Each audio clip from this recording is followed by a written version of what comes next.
दुनिया के हर राष्ट्र की पहचान उसकी भाषा होती है। मातृभाषा न हो तो पहचान अधूरी है। भारत के स्वतंत्रता संग्राम में हिंदी और अन्य भारतीय भाषाओं की महत्वपूर्ण भूमिका रही। ये भाषाएं भारतीय स्वाधीनता आंदोलन का व्यापक जनाधार थीं। इसलिए कहते हैं, माँ, मातृभूमि एवं मातृभाषा का कोई विकल्प नहीं है। लेकिन स्वतंत्रता के बाद भारतीय भाषाएं लोकतंत्र की आधारभूत इकाई नहीं बन सकीं। इस स्थिति को बदलने के उद्देश्य से ही भारतीय भाषा अभियान की शुरुआत हुई, जिसका लक्ष्य प्रत्येक प्रांत की राजभाषा एवं भारत की राष्ट्रभाषा हिंदी का प्रयोग विधि, शिक्षा, न्याय एवं प्रशासन के क्षेत्र में निर्बाध रूप से सुनिश्चित करना है। मेरा नाम शमशुद्दीन है। मैं दिल्ली में रहता हूँ। कानून व्यवस्था पे बोलना चाहता हूँ। मैं चाहता था मैं LLB करूँ। मैंने DU से LLB के लिए एडमिशन भी ले लिया था नाइट में। मेरा बैकग्राउंड हिंदी मीडियम था, लेकिन एजुकेशन वहाँ सारी इंग्लिश मीडियम में थी, जिसकी वजह से मुझे काफ़ी दिक्कत आई, तो मैं कर नहीं पाया फिर LLB। दूसरी बात, अदालतों में इंग्लिश ही है, अंग्रेज़ी भाषा है। अगर कोई जज बोल रहे हैं, वकील बोल रहे हैं, तो हमें यही नहीं पता चलता कि ये हमारे लिए खुशी की बात है, हम जीते हैं या हारे हैं, पता ही नहीं चलता। फिर वकील के पीछे भागना पड़ता है पूछने के लिए कि भाई क्या हुआ केस में, जज साहब ने क्या ऑर्डर करे। तो अगर हमारी भाषा में हो गई सारी न्यायपालिका में, अगर हमारी आम भाषा भारतीय भाषाएं होंगी, तो जो भी बातें होंगी वो सबकी समझ में आएंगी। अपनी क्षेत्रीय भाषा में विधि की शिक्षा प्राप्त करने वाले अधिवक्ता के जीवन में भाषा का क्या महत्व है, जो वो काम करता है, किस तरह की कठिनाइयाँ उसको आती हैं, इसका एक उदाहरण आप सभी के साथ बांट रही हूँ। शाहदरा में एक व्यक्ति जो कि एक दुकानदार था, उसने अपने बेटे को कानून की विधि की शिक्षा दिलाई, उसे वकील बनाया, लेकिन उसकी शिक्षा का माध्यम उसकी अपनी भाषा हिंदी रही। और वकील बनने के बाद जब वह न्यायालय में आया काम करने के लिए, तो अधिवक्ता को न्यायाधीश महोदय के द्वारा कहा गया कि आप अंग्रेजी में ही यहाँ पे बहस करेंगे। अंग्रेजी बोल पाने में वो उतने सक्षम नहीं थे, क्योंकि शिक्षा का माध्यम जो था वो हिंदी था। अंग्रेजी में ना बात करने की वजह से अपना पक्ष ठीक से नहीं रख पाए, जिस वजह से जो वादी था वो संतुष्ट नहीं हुआ, और वादी ने न्यायालय में ये कहा कि मैं इन वकील साहब से अपना केस नहीं कराऊंगा, क्योंकि ये अंग्रेजी बोलने में सक्षम नहीं है। मैं कोई और अधिवक्ता लेके आऊँगा और मैं इनसे अपना वाद अब आगे नहीं लड़वाना चाहता। इस घटना के घटने का यह प्रभाव उस व्यक्ति पे हुआ कि उसने वकालत का पेशा उसी दिन से छोड़ दिया। लगभग 2 वर्ष पहले देश भर के अधिवक्ताओं को शिक्षा संस्कृति उत्थान न्यास और अधिवक्ता परिषद ने मिलकर दिल्ली में इकट्ठा किया और इस विषय पर चर्चा हुई कि देश की न्याय व्यवस्था में सुधार हो सकता है क्या, जनता को उसकी भाषा में न्याय मिल सकता है क्या। 2 दिन के विचार मंथन के बाद यह मूल विषय उभरा कि क्या एक संगठन बनना चाहिए। संगठन बनाने की जब बात आई तो कुछ वरिष्ठ साथियों ने मिलकर दिल्ली उच्च न्यायालय में एक बैठक की और तय किया कि भारतीय भाषा अभियान के नाम से एक संगठन बने, जिससे जनता को जनता की भाषा में न्याय मिल सके, विधि की शिक्षा में सुधार हो सके, अपनी भाषा में शिक्षा मिल सके और जो पीड़ित हैं उनको उनकी भाषा में न्यायिक व्यवस्था में हिस्सेदारी मिल सके। जब भारतीय भाषा अभियान की व्यापकता की बात आती है तो ध्यान आता है कि इस देश के प्रधानमंत्री 2022 में नए भारत की परिकल्पना की बात करते हैं, यानी कि भारतवर्ष की आजादी का 75 वर्ष पूरा हो रहा है। तो इन 75 वर्ष जब पूरा हो रहा है तो 2022 में न्याय व्यवस्था में भी सुधार होना चाहिए। और भारतीय भाषा अभियान की मांग रही है कि जनता को जनता की भाषा में न्याय मिले। तो मुझे लगता है कि 2022 की नए भारत की परिकल्पना में भारतीय भाषा अभियान की इस मांग का निश्चित रूप से ख्याल रखा जाएगा। फिर संगठन की बात आई तो तय हुआ कि एक अभियान के रूप में इसे करना पड़ेगा। विदेशों में भी बहुत सारे संस्थान इस विषय पर कार्य कर रहे हैं, उन सभी को एक मंच पर लाना पड़ेगा। इसलिए भारतीय भाषा अभियान के नाम से एक संगठन बनाने का निर्णय हुआ और संगठन बना। इसकी गोष्ठियां प्रारंभ हुई।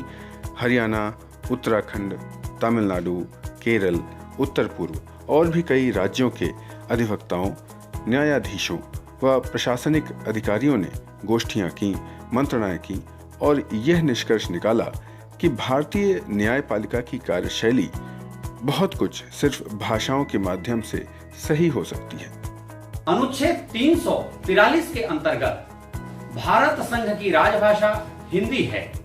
तो जब हम भारत संघ की राजभाषा हिंदी घोषित कर दिए, अब प्रश्न उठता है कि देश की न्यायपालिका, देश की व्यवस्थापिका, देश की कार्यपालिका क्या भारत संघ में आते हैं और आगे आते हैं, तो यह भाषा तीनों पर लागू क्यों नहीं होती?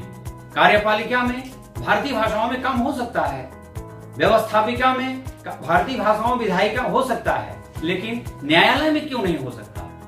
सोचिए, यदि एक किसान के पुत्र को या एक बलात्कार की पीड़ित महिला को अपनी क्षेत्रीय भाषा में न्याय मांगने का अधिकार या प्रयोजन ही ना हो, तो क्या होगा? उनको समझ ना आए कि न्यायालय में उनके लिए क्या हो रहा है। इसलिए भारतीय भाषा अभियान ने यह बीड़ा उठाया कि कुछ तो किया जाए कि लोगों की अपनी भाषा में न्याय प्रक्रिया, शिक्षा, प्रशासनिक कार्यवाहियां की जा सके। मैं उम्मीद करदा कि इस गल ते नेता, शिक्षाविद, वकील भरा ते होर भारत दी जनता गौर करेगी ते बहुत जल्दी सारे भारतवासियों नूं ये अधिकार मिलेगा कि वो अपनी गल, अपना दुख दर्द, अपना मुकदमा, अपना कष्ट कोर्ट विच जाके अपनी भाषा च, अपनी मां बोली च दस सकन, तां जो उन्हां दे नाल न्याय हो सके। भारतीय भाषा की जरूरत न्यायालयों में क्यों है, उसकी एक विशेष आवश्यकता है और विशेष जरूरत है। वो ये है कि भारत के 70 से 80% लोग अलग अलग भाषाओं का प्रयोग करते हैं। क्योंकि हम कोर्ट में प्रैक्टिस करते हैं, हमने ये देखा है कि कई लोग अलग अलग स्टेट से आते हैं और अलग अलग भाषाएं बोलते हैं, बट ये देखा गया है कि उनको भाषा की समझ, क्योंकि उच्च न्यायालय और उच्चतम न्यायालय में सिर्फ अंग्रेजी का प्रयोग होता है, उनको भाषा की समझ में दिक्कत आती है। भाषा हमारी संस्कृति से भी जुड़ी हुई है और यह एक आवश्यकता है कि कोर्ट के अंदर क्या हो रहा है, क्या जज डिसीजन दे रहा है एवं एडवोकेट्स क्या बहस कर रहे हैं, वो उनको पता पड़े। इन वरिष्ठ जनों के शोध कार्य से 2-3 महत्वपूर्ण प्रश्न उभरे कि क्या भारत के अधिनियमों में कोई प्रावधान है कि भारतीय भाषाओं में कार्य हो?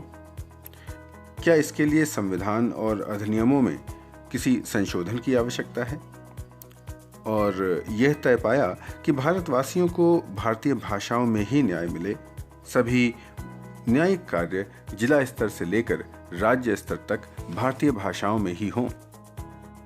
ये भावना संविधान के 17वें अध्याय में अनुच्छेद 343 से लेकर 351 तक पर्याप्त रूप से उल्लेखित है कि भारत के न्यायालय, कार्यालय एवं सभी जगहों पर भारत के लोगों की ही भाषाएं उपयोग हों। जो न्याय व्यवस्था है, वह न्याय व्यवस्था जनता के लिए जो होनी चाहिए वो है नहीं। जनता अपनी भाषाओं को समझती है। कुल 2 से 3% लोग ही ऐसे हैं जिनको अंग्रेजी आती है। और न्यायालय में मुख्य रूप से उच्च न्यायालय और सर्वोच्च न्यायालय में जिन भाषाओं का प्रयोग होता है उसमें सिर्फ एक भाषा है, वो अंग्रेजी है। अंग्रेजी किसी भी आम वादी प्रतिवादी को प्रायः समझ में नहीं आता है। अगर न्याय व्यवस्था भारत की जनता के लिए है तो ये 2 से 3% वाले लोगों के अनुकूल ये व्यवस्था कैसे है? मेरी अभिव्यक्ति मेरी भाषा में, मेरी भाषा मेरा चिंतन, मेरा मनन, इन बातों की अभिव्यक्ति के लिए मुझे दर दर भटकना पड़ा। ये भाव है समाज के उस तबके के इंसान के, एक गरीब तबका जो समाज और देश का प्रतिनिधित्व करता है। लेकिन बहुत अफसोस की बात है कि आज भी आज़ादी के इतने वर्षों के बाद भी हम अभी तक अपनी मातृभाषा को वो सम्मान, वो स्वरूप नहीं दिला पाए जिसकी हमारे स्वतंत्रता सेनानियों ने अपना आत्मसमर्पण करके इस अभिलाषा में दिया कि स्वतंत्रता हमें मिलेगी विचारों से भी। पश्चिम बंगाल की जनता का एक मौलिक अधिकार है कि उनको न्याय अपनी बंगला भाषा में मिले। न्यायालयों द्वारा दिए गए निर्णय मातृभाषा मिलने चाहिए ताकि वह उन्हें सही ढंग से पढ़, समझ और आत्मसात कर सके। यही कारण है कि भारत के संविधान की अष्टम सूची में दी गई 22 भाषाओं में से एक भी विदेशी भाषा नहीं है। उसमें कन्नड़ है, तेलुगु है, तमिल है, मलयालम है, सिंधी है, संथाली है, उर्दू है, संस्कृत और हिंदी भी है, परंतु अंग्रेजी नहीं है। और ये कहीं न कहीं दुर्भाग्य की बात है कि इस विषय पर अब तक ध्यान नहीं दिया जा सका और आज तक कार्य अंग्रेजी भाषा में ही चल रहा है। इंग्लिश में मैं बहुत अच्छी तरह से पढ़ सकता हूँ, सुन सकता हूँ, समझ सकता हूँ, लेकिन इंग्लिश बोलते वक्त मुझे बहुत हेजिटेशन होती है, जिसकी वजह से मैं अपनी बात को जज के आगे प्रॉपर इंग्लिश में रख नहीं सकता जितने बढ़िया ढंग से मैं हिंदी में रख सकता हूँ। मैं आशीष पांडे पिछले 2 साल से दिल्ली में विभिन्न अदालतों में अपने वकालत का कार्य कर रहा हूँ। वकालत के दौरान मैंने पिछले 2 साल में मेरे को कुछ अनुभव हुआ कि हमारे यहाँ दिल्ली में अधिकतर जो भाषा यूज़ करते हैं कोर्ट्स में, अदालतों में, वो इंग्लिश भाषा का प्रयोग ज़्यादा करते हैं। क्लाइंट जो भी आते हैं, जिनको अपनी समस्या होती है, वो वकील के पास जाते हैं, अपनी भाषा में अपनी बात रखते हैं, बट जो कोर्ट में वो बात रखते हैं तो उसको समझ में ही नहीं आता कि उन्होंने क्या रखा। यदि हम भारतीय भाषा अधिनियम 1963 पर थोड़ा ध्यान दें तो ये बात साफ होती है कि 26 जनवरी 1965 के बाद से हिंदी भारत की राजभाषा है। यह स्पष्ट प्रावधान है कि भारत के सर्वोच्च न्यायालय के अतिरिक्त निचली अदालतों में उस राज्य की राजभाषा अथवा हिंदी में ही कार्य होना चाहिए। निचली अदालतों, जिला एवं सत्र न्यायालयों में अंग्रेजी में कार्य करने का कोई प्रावधान नहीं है।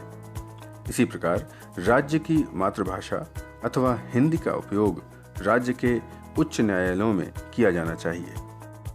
उस राज्य के राज्यपाल द्वारा केवल एक अधिसूचना जारी करके यह कार्य किया जा सकता है। इस परिप्रेक्ष्य में भारतीय भाषा अभियान के तहत यह अपेक्षा है कि विधि निर्माताओं, प्रशासनिक अधिकारियों एवं न्यायाधीशों की सोच, प्रभाव एवं निर्णयों से हमारी भारतीय भाषाओं के गौरव को पुनः स्थापित किया जा सकता है। इस उद्देश्य को लेकर भारतीय भाषा अभियान एवं शिक्षा संस्कृति उत्थान न्यास की ओर से शुक्रवार 6 अप्रैल 2018 को एक संगोष्ठी का आयोजन किया गया है, जिसका विषय होगा जनता को जनता की भाषा में न्याय। इस संगोष्ठी में विश्व के सबसे बड़े संगठन राष्ट्रीय स्वयंसेवक संघ के सरसंघ चालक माननीय श्री मोहन जी भागवत अपने विचारों से हमारा उद्बोधन करेंगे। आपको इस विषय में भाग लेने एवं इस अभियान को और बल देने के लिए, इसका हिस्सा बनने के लिए सादर आमंत्रित किया जाता है। चलिए मिलते हैं 6 अप्रैल की शाम 5 बजे सिविक सेंटर, केदारनाथ साहनी सभागार, नई दिल्ली पर। भाषा के उन्नति से उन्नति, भाषा के उन्नति से उन्नति होगी देश महान की। भाषा है निज देश का गौरव, शोभा हिंदुस्तान की। धन्यवाद।